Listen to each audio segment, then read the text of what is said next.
Students, আজকে আমরা current ইলেকট্রিসিটির একটা ওয়ান শট ভিডিও নিয়ে আলোচনা করব। এই ভিডিওটাতে কারেন্ট ইলেকট্রিসিটি পুরো সিলেবাসটা খুব ছোট্ট করে একটা জায়গায় লেখা আছে এবং সমস্ত ফর্মুলা, সমস্ত সাব টপিক এখানে ডিসকাস করা হলো।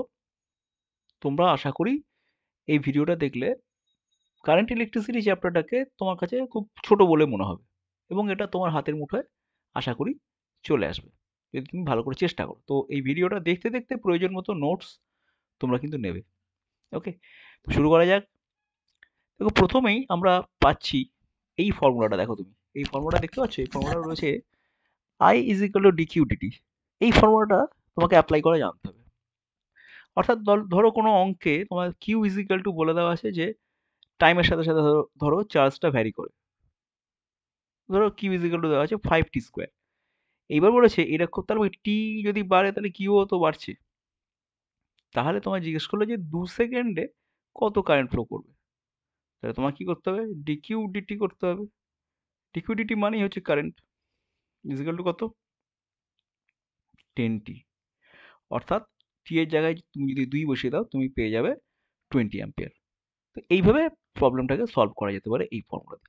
তো এটা তোমাকে খেয়াল রাখতে হবে। ফর্মুলাটা খুব ইজি ফর্মুলাটা। এরপরে যে ফর্মুলাটা আমাদের কাছে আসছে সেটা হচ্ছে রেজিস্ট্যান্সের ফর্মুলাটা। R is equal to rho L by A. এখানে রোটা কি? রোটা হচ্ছে রেজিস্টিভিটি বা রোধাঙ্ক, যার ইউনিট হচ্ছে ওহম সেন্টিমিটার। রো এর ইউনিট কি না? ওহম ওহম মিটার এসআইতে। সেন্টিমিটার বলছি কেন, ওহম মিটার হচ্ছে এসআইতে ইউনিট। যাই হোক, এই যে রেজিস্টিভিটি, এই রেজিস্টিভিটিটা এই ফর্মুলা দিয়ে তো বিভিন্ন রকম অঙ্ক আসে। যেমন ওই বলে না যে একটা তার আছে, টেনে দ্বিগুণ করে দেওয়া হলো। টেনে দ্বিগুণ করে দিলে মাথায় রাখতে হবে যে কি হয় না, লেন্থ হয়তো ডাবল হয়ে গেল, তার সাথে সাথে কিন্তু এরিয়াটাও চেঞ্জ হয়ে যায়, এরিয়াটা হাফ হয়ে যায়। এই ধরনের অঙ্ক করতে গেলে তোমার এই ফর্মুলাটা ইউজ করতে হবে। এর সাথে সাথে আমি এটাও বলতে চাই, রো অর্থাৎ রেজিস্টিভিটি টেম্পারেচারের সাথে সাথে কিভাবে ভ্যারি করে। যদি কন্ডাক্টর হয় তাহলে টেম্পারেচারের সাথে ভ্যারি করা দেখতে পাচ্ছ, টেম্পারেচার বাড়লে রেজিস্টিভিটিও বেড়ে যাচ্ছে। আর যদি সেমি কন্ডাক্টর হয় তাহলে কিন্তু দেখো এটা, এই গ্রাফ। তো এই গ্রাফটা থেকে মাঝে মাঝে প্রশ্ন দেয়, টেম্পারেচার ভেরিয়েন্স অফ রেজিস্টিভিটি।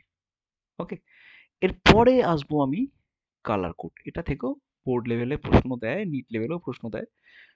যাই হোক, কালার কোডটা তোমাকে এইভাবে মনে রাখবে যে ওই যে কালার কোড বলতে যে রেজিস্ট্যান্স কালার কোডগুলো হয়, বিভিন্ন রকম রেজিস্ট্যান্স হয় না, দেখবে তোমার বলে দেবে যে কার্বন রেজিস্ট্যান্স আছে, সেই কার্বন রেজিস্ট্যান্সের কালার হচ্ছে এরকম, ধরো রেড, গ্রিন, হ্যাঁ, ইয়েলো, এরকম কালার আছে এবং তারপর হয়তো সিলভার বা গোল্ডেন কালারটা দেওয়া আছে। তোমাকে বলতে হবে কার্বন রেজিস্ট্যান্সটার ভ্যালু কত। তাহলে তোমাকে এই এই যে দেখতে পাচ্ছ কালার কোডগুলো দেখতে পাচ্ছ, এই কালার কোডগুলো তোমাকে মনে রাখতে হবে। কালার কোড মনে রাখার জন্য এই যে লাইনটা বিবি রয়, দেখো, B B ROY of Great Britain has a very good wife. এই ছড়াটা বা এই নেমোনিকটা তুমি মনে রাখো। এই নেমোনিকটা লেখার পর তুমি প্রত্যেকটা বিবি রয়, যেমন ব্ল্যাক ব্রাউন রেড, প্রথমটা বিটা ব্ল্যাক, তারপরটা ব্রাউন, তাহলে ব্ল্যাকের 0 1 2 দেখো পরপর আমি লিখে দিয়েছি কোডগুলো। 0 1 2 3 4 5 6 এইভাবে পরপর কোডগুলো লিখে নেবে। প্রথমে এই ছড়াটা লিখে বা নেমোনিকটা লিখে কোডগুলো তলায় তলায় লিখে নেবে। এবার তোমার যে কালার দেবে সেই কালার অনুযায়ী তোমাকে করে ফেলতে হবে। কালার নিয়মটা কি না, ধরো প্রথম কালারটা এক্স, তারপরের কালারটা ওয়াই, তাহলে এক্স ওয়াই পরপর বসিয়ে তারপরে ধরো প্রথম কালারটা ধরো এক্স, এক্স কালার, এক্স কালারের যা কোড সেই কোডটা তোমার বসাতে হবে। এক্স কালারের কোড মনে করো এক্স। ওয়াই, তারপর ধরো ওয়াই কালার, তাহলে ওয়াই কালারের কোড মনে করো ওয়াই। এরপর ধরো জেড কালার আছে, তাহলে এরপরে এক্স ওয়াই পরপর বসিয়ে তোমাকে 10 টু দি পাওয়ার জেড বসাতে হবে। ওকে, তাহলে ধরা যাক তোমাকে কালারটা দেওয়া আছে যে রেজিস্ট্যান্সের প্রথম কালারটা আছে রেড, ঠিক আছে, তারপরের কালারটা ধরো আছে ইয়েলো, তারপরের কালারটা ধরো আছে ব্লু, এবং সবার শেষে ধরো তোমাকে যে কালারটা দেওয়া আছে সেটা সেটা ধরো করো এখানে একটা গোল্ডেন কালার দেওয়া আছে, মনে করো এটা গোল্ডেন কালার দিয়ে দেওয়া আছে। তো এইভাবে একটা কার্বন রেজিস্ট্যান্স তোমার সামনে দেওয়া আছে, দিয়ে বলছে যে এই রেজিস্ট্যান্সের ভ্যালু কত হবে। তাহলে কি করে করবে না, প্রথমত রেড কালার আছে। ওকে, রেড কালারের কোড কি? রেডের কোড হচ্ছে দেখো কত 2, তাহলে 2 লিখবে। ইয়েলোর কোড কি?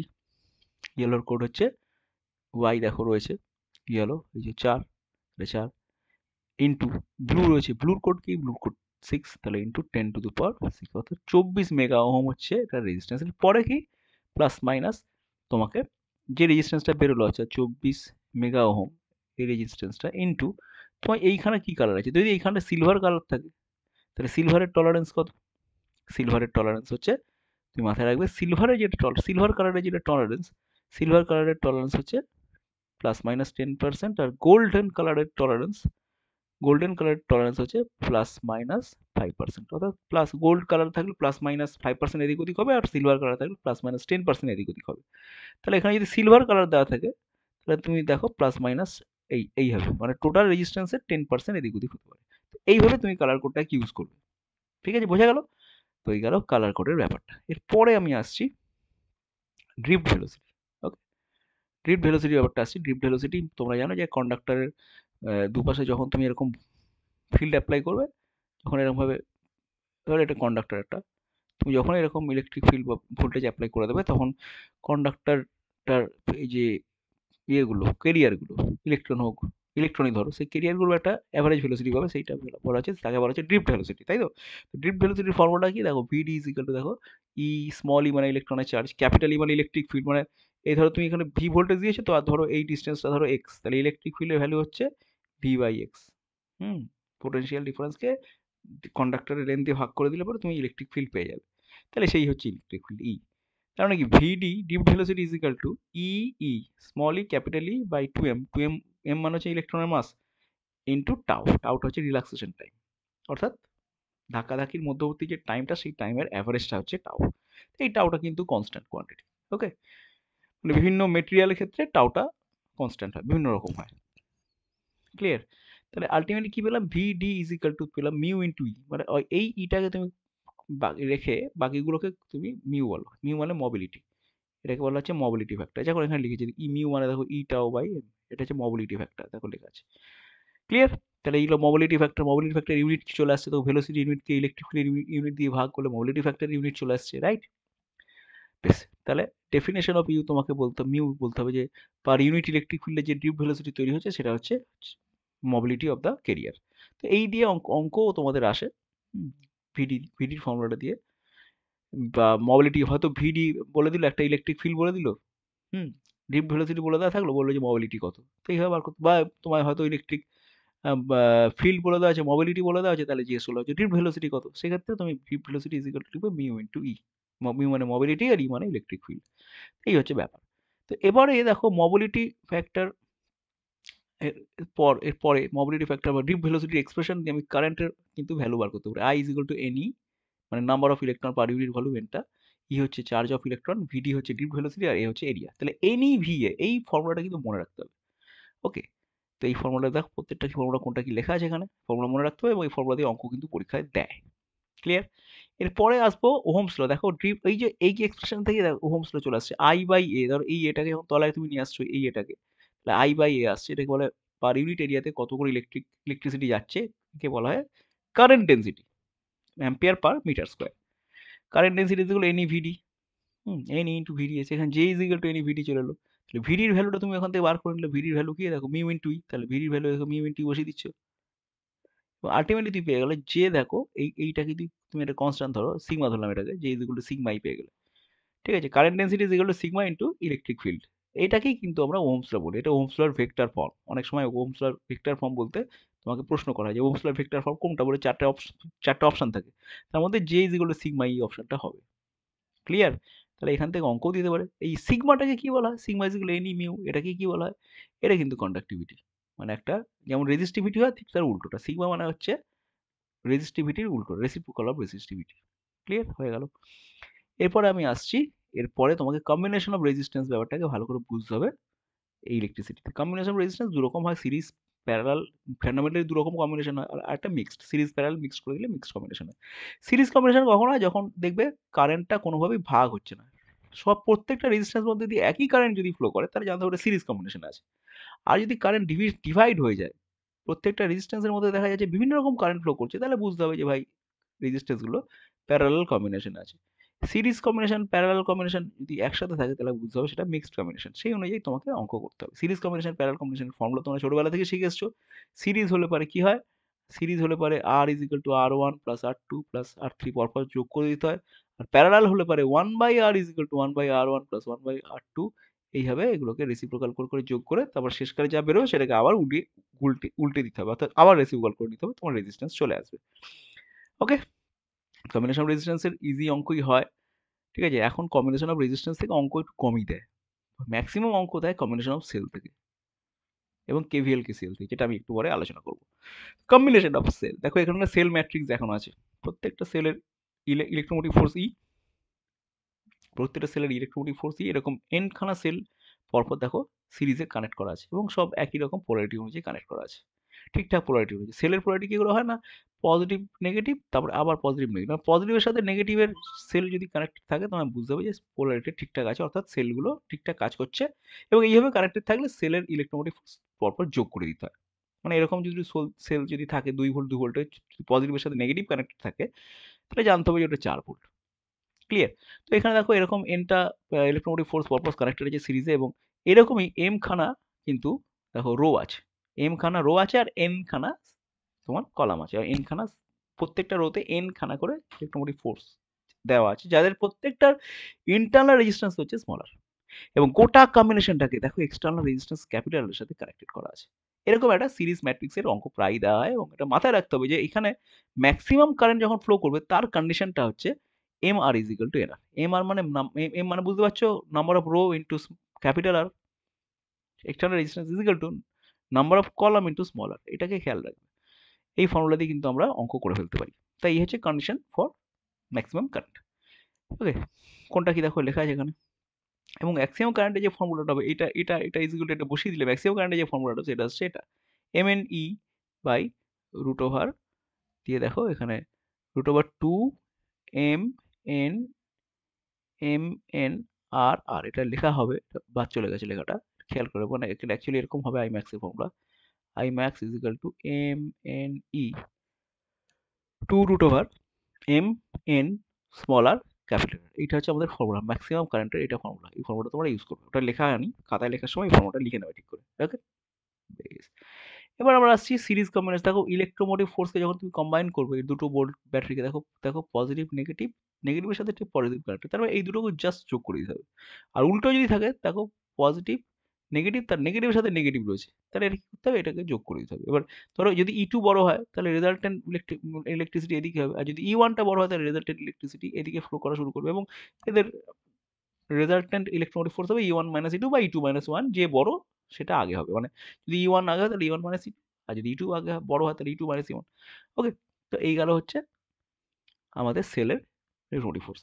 কিন্তু সেল যদি প্যারালাল কানেক্টেড থাকে এবং প্রত্যেকটা সেল যদি সেমই হয়, তাহলে কিন্তু এটা মানে হচ্ছে ভাই ইকুইভ্যালেন্ট ইলেকট্রোমোটিভ ফোর্স কিন্তু ই হবে, অর্থাৎ একই 2 ভোল্টের ব্যাটারি ধরো প্যারালাল কানেকশন করে দিয়েছো, প্যারালালি কানেক্ট করা আছে প্রত্যেকটা 2 ভোল্ট, তাহলে টোটালটা যেটা পেলে তুমি কানেকশন টোটালটা, সেই গোটাটারই ইলেকট্রোমোটিভ ফোর্স কিন্তু 2 ভোল্টই হবে। প্যারালাল কম্বিনেশনে কিন্তু যা আছে তাই হয়। এবার দেখো একটা আলাদা কম্বিনেশন দেওয়া আছে, দেখো প্রত্যেকটা ইলেকট্রোমোটিভ ফোর্স বা সেলগুলো প্যারালাল কম্বিনেশনই আছে, কিন্তু প্রত্যেকটা সেল ইলেকট্রোমোটিভ ফোর্স কিন্তু আলাদা, সে এবং ইন্টারনাল রেজিস্ট্যান্স গুলো তাদের আলাদা। স্যার সেক্ষেত্রে আমি কত পাবো আমাদের ইলেকট্রোমোটিভ ফোর্সের ইকুইভ্যালেন্ট? সেক্ষেত্রে নিয়ম হচ্ছে দেখো E one by R one, মানে সামেশন করতে হবে, ই ওয়ান বাই এটার সাথে এটা ভাগ, এটার সাথে এটা ভাগ, এটার সাথে এটা ভাগ, ভাগ করে করে করে যা হবে সেগুলো সব যোগ, অর্থাৎ এই যোগ summation of E I by R I, সামেশন করে দিতে হবে। ঠিক আছে, আর তলায় কি করতে হবে, তলায় রাখতে হবে summation of one by R I. এটা করলে পরেই তুমি ইকুইভ্যালেন্ট ইলেকট্রোমোটিভ ফোর্স পেয়ে যাবে এই ধরনের কম্বিনেশন অফ সেল। ওকে, বেশ। এরপরে যেটা তোমাদের খুব ভালো করে জানতে হবে, খুবই ইম্পর্টেন্ট, সেটা হচ্ছে কেভিএল অ্যান্ড কেসিএল। ঠিক আছে, কেভিএল কেসিএল দিয়ে তোমাকে প্রচুর অঙ্ক সলভ করতে হবে। বইয়ে যে অঙ্কগুলো করে দেওয়া আছে সেগুলোই বারবার সলভ করো, যেগুলো বোর্ড পরীক্ষায় এসেছে সেগুলোও সলভ করো। আর হাতের কাছে যত কেভিএল কেসিএল অঙ্ক আছে সেগুলো পরপর সলভ করতে থাকো, তাহলে কেভিএল কেসিএল এর উপর দক্ষতা চলে আসবে, এটাতে বলার কিছু নেই। হুম, নেক্সট আমি আসছি ইলেকট্রিক্যাল ইনস্ট্রুমেন্ট। ইলেকট্রিক্যাল ইনস্ট্রুমেন্টের মধ্যে মিটার ব্রিজ আছে, দেখো মিটার ব্রিজের ফর্মুলা তোমরা জানো, যে এখানে তুমি যদি আননোন রেজিস্ট্যান্স দাও, তাহলে এখানে কিছুই না, মিটার ব্রিজের সাথে তুমি হুইটস্টোন ব্রিজে মেলাও, তুমি দেখো হুইটস্টোন ব্রিজের পি টার্ম, দেখো এ দেখো এখানে এইটারটা মিলে গেছে, কিউটা দেখো এটার সাথে মিলেছে, এইটা দেখো এটার সাথে মিলেছে, আর এটা দেখো এটার সাথে মিলেছে। তার মানে কি হুইটস্টোন ব্রিজ মানে এই এই এই যে তুমি দেখতে পাচ্ছ এই যে গ্যালভানোমিটারটা, এটা নাল পজিশন যদি দেয়, ধরো যেখানে টাচ করো ধরো এখানে টাচ করাটা গ্যালভানোমিটার নাল পজিশন দিয়েছে, ঠিক আছে, তাহলে তোমাকে বলতে হবে যে এই রেজিস্ট্যান্স বাই এই রেজিস্ট্যান্স ইজ ইকুয়াল টু এই রেজিস্ট্যান্স বাই এই ভারের রেজিস্ট্যান্স, এটা হবেই হবে। ঠিক আছে, এটা হচ্ছে আমাদের ইলেকট্রিক্যাল মেজারমেন্ট ইনস্ট্রুমেন্টের মিটার ব্রিজ বলে জিনিসটা। ঠিক আছে, এটা 1 মিটার তার এখানে ইউজ করা হয়, এই যে তারটা তুমি দেখতে পাচ্ছ, এটা 1 মিটার লম্বা একটা তার। হুম, এটা এখান থেকে যে তারটা দেখতে পাচ্ছ না, এটা 1 মিটার লম্বা একটা তার। ক্লিয়ার? তাহলে এই ফর্মুলা দিয়ে কিন্তু আমরা মিটার ব্রিজের অঙ্ক অনায়াসে করে ফেলতে পারি। দেখো লেখা আছে পাশে, আননোনটা হচ্ছে এক্স। এখানে কি করা হচ্ছে, এটা বাই এটা ইজ ইকুয়াল টু এটা বাই এটা, P by Q is equal to R by S এর ফর্মুলা আমরা এখানে ইউজ করেছি। ঠিক আছে, যদি এটা নাল হয় তবেই ফর্মুলাটা ইউজ করা যাবে না, এরকম টাচ করাতে করাতে, এরকম টাচ করাতে করাতে ধরো এই পজিশনেই তুমি নাল পেয়ে গেলে, তাহলে পরিষ্কার পরিচ্ছন্ন ব্যাপার ভাই, নাল যখন পেয়েই গেছি তাহলে এটা বাই এটা ইজ ইকুয়াল টু এটা বাই এটা হবে হুইটস্টোন ব্রিজের মতো। ক্লিয়ার? তাহলে হুইটস্টোন ব্রিজের ছবিও আঁকা আছে, প্রুফ এই হুইটস্টোন ব্রিজের এটা যে আমাদের ব্যালেন্স কন্ডিশনের যে এটাই শর্ত, সেটা প্রুফ করতে দেয় মাঝে মাঝে কেভিএল কেসিএল ইউজ করে। এবং এখানে হুইটস্টোন ব্রিজের খুব কম কারেন্ট, খুব কম মানের রেজিস্ট্যান্স দিয়ে মাপা যায় না কেন, বা খুব বেশি মানের রেজিস্ট্যান্স হুইটস্টোন ব্রিজ পিসিএল দিয়ে মাপা যায় না কেন, এই প্রশ্নগুলো কিন্তু করা হয়। মাথায় রাখবে, খুব বেশি মানের রেজিস্ট্যান্স যদি আমি হুইটস্টোন ব্রিজে অ্যাপ্লাই করি তাহলে আমাদের নেট কারেন্ট ফ্লোটা অনেক কমে যায়। ফলে গ্যালভানোমিটারের মধ্যে দিয়ে যখন কারেন্ট ফ্লো হয় সেটা খুবই কম হয়। ফলে কোনটা নাল পয়েন্ট তুমি বুঝতে পারবে না, কারণ এত কম কারেন্ট ফ্লো হয় তোমার সবসময় মনে হবে গ্যালভানোমিটার নালে আছে, নাল গাছে মনে মনে হবে। আবার যদি তুমি খুব ছোট রেজিস্ট্যান্স দিয়ে দাও তাহলে মুশকিল হচ্ছে, ছোট রেজিস্ট্যান্স যখনই দেবে তখন এই যে তারগুলো কানেক্টিং ওয়্যারগুলো রয়েছে না, সেই কানেক্টিং ওয়্যার রেজিস্ট্যান্সগুলো তোমাকে ধরতে হবে। কারণ ধরো 1 ওহম 2 ওহমের একটা ছোট রেজিস্ট্যান্স দিয়েছো, আর কানেক্টিং ওয়্যারগুলোর রেজিস্ট্যান্স 1 ওহম করা আছে, তাহলে টোটাল ওহম তোমাকে অবশ্যই তোমাকে ধরে নিতে হবে 1 প্লাস 1 2, আর ওদিকে 2 2 4, এটা ধরে নিতেই হবে। ঠিক আছে? অর্থাৎ খুব ছোট রেজিস্ট্যান্স করতে গেলে তারের রেজিস্ট্যান্স গুলো যেহেতু ক্যালকুলেশনের মধ্যে চলে আসছে, এই সমস্যা হতে পারে। তাহলে এটা একটু মাথায় রাখবে, ভালো করে গুছিয়ে লিখবে। এরপরে আসছে পোটেনশিওমিটার। পোটেনশিওমিটারের ৩ টে ভেরিয়েশন আছে। দেখো ১ নম্বর ভেরিয়েশন হচ্ছে আননোন ইলেক্ট্রোমোটিভ ফোর্স মেজার করা, ২ নম্বর ভেরিয়েশন হচ্ছে দুটো ইলেক্ট্রোমোটিভ ফোর্স কম্পেয়ার করা, ৩ নম্বর ভেরিয়েশন হচ্ছে একটা ব্যাটারির ইন্টারনাল রেজিস্ট্যান্স কত সেটাকে ক্যালকুলেট করা। এবং ৩ টের জন্যই ৩ টে ফর্মুলা দেখো আমি লিখে রেখে দিয়েছি। এই ৩ টে ফর্মুলা তোমরা ইউজ করবে। হুম? মন দিয়ে ইউজ করবে, এবং এটা খুব ইজি লাগবে তোমাদের। পোটেনশিওমিটার ব্যাপারটা, পোটেনশিওমিটার কি না, পোটেনশিওমিটার দিয়ে ইলেকট্রোমোটিভ ফোর্স মেজার করা যেতে পারে, দুটো ইলেকট্রোমোটিভ ফোর্সকে মধ্যে কম্পেয়ার করা যেতে পারে। ওকে, এই হচ্ছে আমাদের পোটেনশিওমিটারের ব্যাপার। এবং পোটেনশিওমিটারের মজা হচ্ছে পোটেনশিওমিটার দিয়ে ইলেকট্রোমোটিভ ফোর্সই মেজার করা যায়, কিন্তু ভোল্টমিটার দিয়ে ইলেকট্রোমোটিভ ফোর্স মেজার করা যায় না। মানে একটা একটা ব্যাটারি নিলে সেই ব্যাটারিটা কত ভোল্টের ব্যাটারি অ্যাকচুয়ালি, তার ইলেকট্রোমোটিভ ফোর্স কত, ধরো 6 ভোল্টের একটা ব্যাটারি, তুমি 6 ভোল্টের এক কাছে যদি ভোল্টমিটার কানেক্ট করে দাও না, তুমি দেখবে 6 ভোল্ট থেকে কোনো, তুমি ভোল্টমিটার রিডিং 6 পাবে না, 5.94 পাবে, একটু কম পাবে, 0.06 কম পাবে, বা 0.1 কম পাবে। কিন্তু যদি পোটেনশিওমিটার ইউজ করো না, তাহলে কিন্তু 5.5ই পাবে, কারণ এখানে কোনো রকম পোটেনশিয়ালের ড্রপ হয় না। কেন হয় না? কারণ পোটেনশিওমিটারের সার্কিটে এই যে যখন নাল পজিশন হয়ে গেল, তখন এই যে সার্কিট, এই সার্কিটের মধ্যে দিয়ে কোনো কারেন্ট কি যাবে নাল পজিশন হয়ে যাওয়ার পরেও? তাই না? তাহলে নাল পজিশন হয়ে যাওয়ার পরে কিন্তু দেখা যাবে এইখানকার পোটেনশিয়াল ড্রপ আর এইটার ইলেকট্রোমোটিভ ফোর্স ইকুয়াল হয়ে যাওয়ার ফলে এখানের মধ্যে কোনো কারেন্টই যাবে না। কারেন্ট যদি না যায়, এখানে যতই রেজিস্ট্যান্স থাক না কেন, এখানে কিন্তু রেজিস্ট্যান্সের কোনো ড্রপ হবে না। ওকে, সেই জন্য আমি এখানে এটা করছি না। ওকে, আশা করি বোঝা যাচ্ছে। বেশ, তাহলে এবার আসছে তোমাদের ইলেকট্রোমোটিভ ফোর্সের কম্প্যারিজন, এই ফর্মুলাটা, এবং তারপরে ইন্টারনাল রেজিস্ট্যান্সের যে কম্বিনেশন, সেই কম্বিনেশনটা দেখে নাও। যে পোটেনশিওমিটার দিয়ে ইন্টারনাল রেজিস্ট্যান্স মেজার করতে গেলে যে কম্বিনেশন লাগে, সেই কম্বিনেশনটা দেখে নাও। এবং এই কম্বিনেশনের ফর্মুলা কি দেখো, small R is equal to L one minus L two by R. Okay, বেশ, মানে এটা কি করতে হয় জানো তো, কি করতে হয়, কি প্রথমে এটাকে নিয়ে তুমি ধরো এল ওয়ান পজিশনে তুমি পেয়ে গেলে। হুম, পেয়ে গেলে যখন এই কিটা খোলা আছে, এবার কিটাকে ক্লোজড করে দিয়ে তুমি আবার মানে নাল পয়েন্ট খুঁজে লাগিয়ে দিয়ে তুমি ধরো এল টু তে পেয়ে গেলে। ওকে, তাহলে এল ওয়ান এল টু দুটো রিডিং পেয়ে গেলে, কি কখন না একটা কিটাকে ওপেন করে একবার পেলে, কিটাকে ক্লোজ করে একবার পেলে। ঠিক আছে, তাহলে তাই যদি হয়, ওকে, তাহলে দেখো এখান থেকে আমরা খুব সহজেই আমরা পেয়ে যাচ্ছি আমাদের ইন্টারনাল রেজিস্ট্যান্স এই ফর্মুলা দিয়ে। Internal resistance small R is equal to L one minus L two by L two, এটা হচ্ছে আমাদের ইন্টারনাল রেজিস্ট্যান্স। ওকে, নেক্সট আমাদের যেটা আসছে সেটা হচ্ছে, তো স্টুডেন্টস আমরা যেটা বলছিলাম, এখানে তুমি ক্যালকুলেশন অফ ইন্টারনাল রেজিস্ট্যান্স পেয়েই গেলে। এখানে ক্যালকুলেশন অফ ইন্টারনাল রেজিস্ট্যান্স কি করে করতে হবে না, যে কিটা দেখছো এই সার্কিটে প্রথমে আমরা করবো, এবার কিটাকে ওপেন রেখে একবার মেজারমেন্ট করবো। কিটাকে ওপেন রেখে আমি একবার নাল পয়েন্ট খুঁজবো, তখন নাল পয়েন্ট পেলাম এখানে। কারণ এবার কিটাকে ওপেন রেখে খোঁজা মানে কি, এই রেজিস্ট্যান্সের মধ্যে দিয়ে কিন্তু কোনো কারেন্ট ফ্লো হচ্ছে না, ফলে তুমি নাল পয়েন্ট পেয়ে গেলে। এইখান থেকে এটা যে এইখানে যে ভোল্টেজ ড্রপ পেলে সেটা এইটার সাথে ইকুয়াল পেলে। হুম, এরপর আবার কিটাকে ক্লোজ করে দেবো, কিটাকে আটকে দেবো, আটকে দিয়ে আবার নাল পয়েন্ট খুঁজবো। যথারীতি কিটাকে আটকে দিলে এর মধ্যে দিয়ে কারেন্ট ফ্লো হচ্ছে, তখন এই দু প্রান্তে ইলেকট্রোমোটিভ ফোর্সের থেকে কম ভোল্টেজ পড়বে। যথারীতি সেই ভোল্টেজকে ব্যালেন্স করতে গেলে তোমাকে কি করতে হবে, একটু কমে, অর্থাৎ L2 তে তুমি ব্যালেন্স পাবে। ঠিক আছে, এই দুটো রিডিং পেয়ে গেলে তুমি ইন্টারনাল রেজিস্ট্যান্স সহজে পেয়ে যাবে। L1 minus L2 by L2, capital R internal resistance বের করার ফর্মুলা ইউজ করবে, ইন্টারনাল রেজিস্ট্যান্স খুব সুন্দরভাবে বেরিয়ে চলে আসবে। নেক্সট আসছে ইলেকট্রিক্যাল এনার্জি অ্যান্ড পাওয়ার। তো এখানে হিট এনার্জির ফর্মুলা দেখো, আই স্কোয়ার আর টি, যখন সিরিজ কম্বিনেশন রেজিস্ট্যান্স থাকবে তখন, প্যারালাল কম্বিনেশন রেজিস্ট্যান্স থাকলে এই হচ্ছে তার ফর্মুলা। আমাদের গৃহবর্তনীতে সবসময় প্যারালাল কম্বিনেশন ইউজ করা হয়, তাই এই ফর্মুলা গৃহবর্তনীর ফর্মুলা এটা। আর যদি তুমি ক্যালোরিতে হিট চাও তাহলে এইচ ভি স্কোয়ার বাই আর বা আই স্কোয়ার আর টি যা করবে করবে করে তাকে 4.2 দিয়ে ভাগ করে ক্যালোরি তুমি অ্যান্সার পাবে। Okay, condition for maximum power consumption in external circuit. দেখো এখানে একটা সার্কিট, ব্যাটারির সাথে এক্সটার্নাল সার্কিটে রেজিস্ট্যান্স আছে, এই এক্সটার্নাল সার্কিটে ম্যাক্সিমাম পাওয়ার কনজাম্পশন হওয়ার কি শর্ত, সেটা হচ্ছে এক্সটার্নাল সার্কিটের ভ্যালুটা যখন ইন্টারনাল রেজিস্ট্যান্সের সাথে ইকুয়াল হবে তখনই কিন্তু সেটা ম্যাক্সিমাম পাওয়ার ট্রান্সফার হবে, পাওয়ার কনজাম্পশন হবে। অর্থাৎ এটা যদি ভেরিয়েবল সার্কিট হয় তাহলে এখানে ভ্যারি করতে করতে যখনই আর আর স্মল আর ইকুয়াল হবে তখনই ম্যাক্সিমাম পাওয়ার কনজাম্পশন হবে। সেই ম্যাক্সিমাম পাওয়ার কনজাম্পশন ভ্যালু হচ্ছে P by C square by 4R, যেখানে 4R স্মল আর হচ্ছে ইন্টারনাল রেজিস্ট্যান্স। ঠিক আছে, আর এখানে দেখো পাওয়ারের সাথে রেজিস্ট্যান্সের ভেরিয়েশনের কার্ভ রয়েছে। দেখো এই জায়গাটায় যখন আর এদিকে আর হলো ম্যাক্সিমাম পাওয়ার আমি গেন করছি, পি ম্যাক্স পেয়ে যাচ্ছি। ওকে, যদি বিভিন্ন ডিভাইসেস যদি সিরিজে কানেক্টেড থাকে না, তাহলে দেখো পাওয়ারের ফর্মুলা, ইকুইভ্যালেন্ট পাওয়ারের ফর্মুলা আছে, প্রত্যেকটা রেসিপ্রোকাল পাওয়ার নিয়ে সেগুলো যোগ করলে পরে তুমি ইকুইভ্যালেন্ট পাওয়ারের রেসিপ্রোকাল পাবে। তারপর পাওয়ার পেতে গেলে সেইটাকে আবার রেসিপ্রোকাল করে দিলে পাওয়ার পেয়ে যাবে। আর যদি প্যারালাল কম্বিনেশন কোনো ডিভাইস যুক্ত থাকে, বিভিন্ন রকম ডিভাইস, তাদের পাওয়ারগুলো জাস্ট যোগ করে দিলে তুমি টোটাল পাওয়ার কনজাম্পশন পেয়ে যাবে।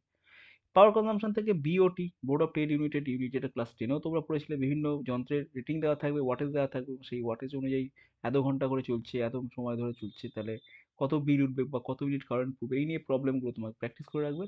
এবং রেটিং অফ ফিউজ এই ব্যাপারটাকে পড়ে রাখবে, যে ফিউজের রেটিং বলতে কি বোঝায়। একটা ফিউজ তার ধরো 5 অ্যাম্পিয়ার রেটিং আছে, তার মানে যে ম্যাক্সিমাম 5 অ্যাম্পিয়ার কারেন্ট এই ফিউজের মধ্যে দিয়ে ফ্লো করতে পারবে। ঠিক আছে, বা এরকম মাঝে মাঝে অঙ্ক দেয় যে একটা গৃহবর্তনীতে বাল্ব আছে দুটো, হ্যাঁ একটা ফ্যান আছে, ঠিক আছে, একটা ফ্যান আছে, এরকম করে করে একটা টিভি আছে, একটা এসি আছে, এরকম করে করে প্রত্যেকটার ওয়াটেজ দেওয়া আছে এবং ভোল্টেজও দেওয়া আছে, এত ভোল্ট এত ওয়াট এত ভোল্ট এত ওয়াট, এইভাবে ভোল্টেজ ওয়াটেজ সব দেওয়া আছে। তো বলছে এই পুরো ইনস্ট্রুমেন্টগুলোকে একটা ঘরে যদি রাখি আমি, সেই ঘরের ফিউজ কত হবে, সেই ঘরের ফিউজের রেটিং কি হবে, খুব ইজি। প্রত্যেকটা volt ampere volt ampere volt ampere যদি দেওয়া থাকে তুমি প্রত্যেকটা কারেন্ট পেয়ে যাবে, এবং টোটাল কারেন্ট ইজ যেটা হবে সেই টোটাল কারেন্ট তোমাকে করে দেখতে হবে যে এই ফিউজের যে কারেন্টটা সহ্য করতে পারে সেটা আসছে। যদি তার বেশি হয় তাহলে ফিউজ কেটে যাবে, আর যদি সেটা কম হয় তাহলে ফিউজটা থেকে যাবে। ওকে, তো এই হচ্ছে মোটামুটি কারেন্ট ইলেকট্রিসিটির একটা মোটামুটি একটা ওয়ান শট। ঠিক আছে, এখান থেকে তুমি প্র্যাকটিস যদি করো এই ব্যাপারটাকে, তাহলে পুরো ব্যাপারটা তোমার মাথায় থাকবে এবং তুমি সুন্দরভাবে এক্সামও দিয়ে আসতে পারবে। ওকে, তো স্টুডেন্টস দেখা দেখা হচ্ছে আরো ওয়ান শট দিন আমি আসবো, দেখা হচ্ছে পরের ভিডিওতে। ঠিক আছে, তো তোমার কমেন্টটা অবশ্যই লিখতে পারো যে তোমাদের এখন কোন টপিকের ওয়ান শট চাই, সেটা অবশ্যই কমেন্ট দেখো। ওকে স্টুডেন্টস, দেখা হচ্ছে আবার ভিডিওতে, পরের ভিডিওতে। টাটা।